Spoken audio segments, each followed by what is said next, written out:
And we're back to Spitting with Miss Lyric. Guys, we're just having these amazing conversations, strong friends here on the couch with my strong friends, my sisters.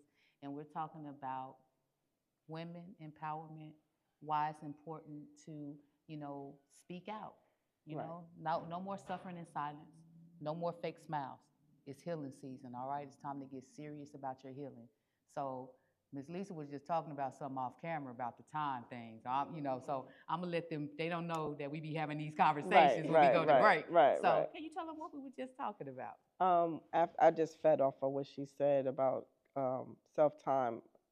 For me, I feel like God forced me into a moment of being alone, Mm-hmm. and that was very hard to understand for many different reasons. Mm-hmm. So now that I'm by myself and I'm alone, I read the Bible every day.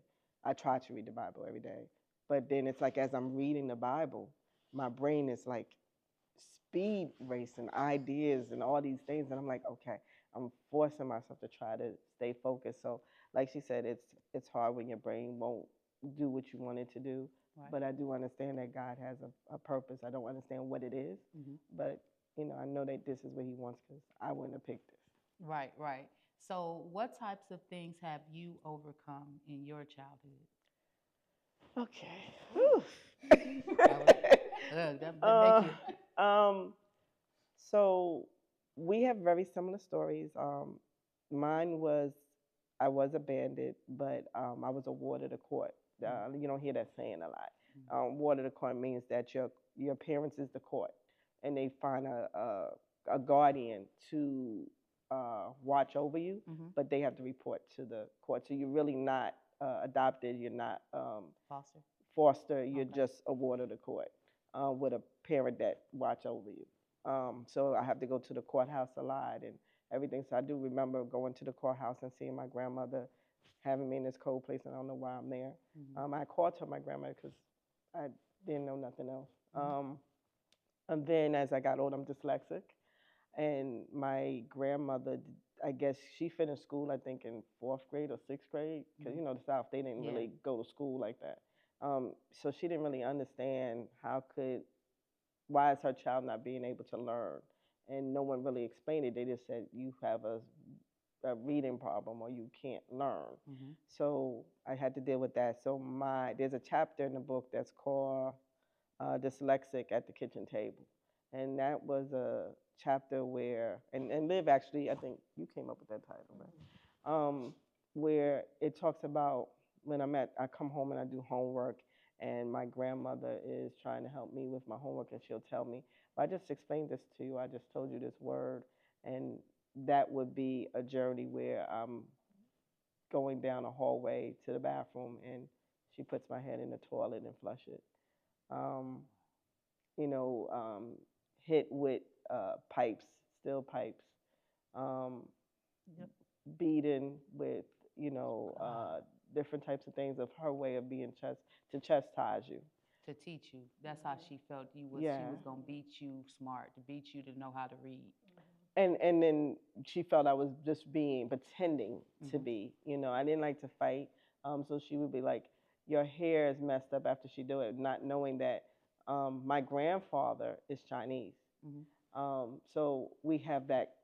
My hair's like you think I'm Spanish Right. at some point. I see. So I see the curls pop. uh, so I wasn't messing up my hair. It was just I sweat, and that's where it messes up. So she would beat me for that. I would get beat for all types of things. Then I got raped at 17 or 18 by a person in my building, and the court system kind of like he got away with it. And then in the process, I think a couple of months later, almost a year later, I was kidnapped Wow. and woke up in a building with, not totally dressed.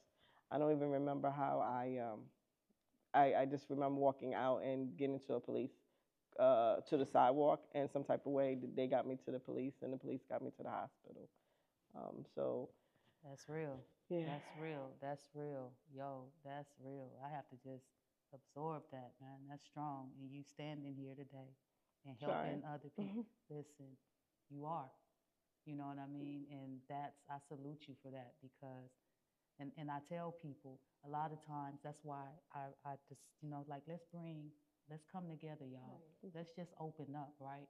Because you never know by looking, you look at, like, you powerful, you a boss, you powerful, you a mother, you a great person.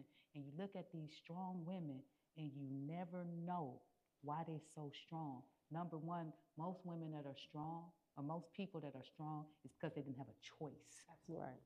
Right? You become strong. Right. You become a champ. They always saying you got masculine energy. This, that, man, quit playing with me. I had to survive. What do survivors and warriors do? Yeah. Are And they we- don't understand you do this to hide your figure or Come to on. change certain things. It was a way to protect you. Right. So that's another part of it. When we did our documentary, we didn't realize how many people was in the documentary that had suffered from being abused. Wow. And we didn't pick them for that. And when we realized, as they was telling their story of why they wanted to be a part of Voiceless, we realized how many women was voiceless. Yeah. And me and Liv, I remember when she read the book, she calls me and she says, I don't really like you right now. And I'm like, why? What'd I do? And she's like, our stories are so similar. We, to this day, we really have never really, when I hear her story, it makes me emotional. When she hears my story, it makes her mad and emotional. Right. We don't really talk about it today. I think we talk about it more when we're being interviewed. Right, We right. never needed to Right. have a conversation. No. Right. It was like, what happened to you? What happened to you? Yeah. Let's No. put this in. No, of course No. not. Because Right. it's aligned. Right. Like, we never had a discussion. Right. And look at Correct. this. Yes. Right. You know what I mean? So when God puts something together and he wants something done, he got to put soldiers that's going to do it together. So I salute y'all for being warriors and champs out here. Thank and you. standing. I don't care how you feel. And I vice see versa. you. Yes. Vice Okay? versa, And we're going to do definitely. this thing together. We're going to help those that need a voice Absolutely. Yes. get a voice, okay? Can you please tell our audience how to find you guys, how to get in touch with you? Well, I'm on all social media platforms as Olivia Tishay, and it's spelled Olivia. Tishay is Tishaee. My picture's up there, and I'm on TikTok, Instagram, and Facebook. So you can find me on all platforms. And mine is official Lisa Ward Speaks on TikTok and Instagram. And then on Facebook, it's Lisa Ward. We also have lisa@ward.com. And then we also have avodgy.com, and that's AVODGY.com, which is our clothing line. And we have our books on there as well that you can purchase. Okay, perfect. Listen, y'all, definitely support. Definitely get in the movement, be a part. If you have a voice, you've been voiceless, you have a voice. And we want to help you be heard. Listen, thank y'all for tuning in today. This has been an amazing show. I appreciate y'all so much. Thanks for having us. Yes, I'm sitting with my strong friends, and we got more coming, y'all. Listen, tune in. Strong friends coming to a city near you. Peace.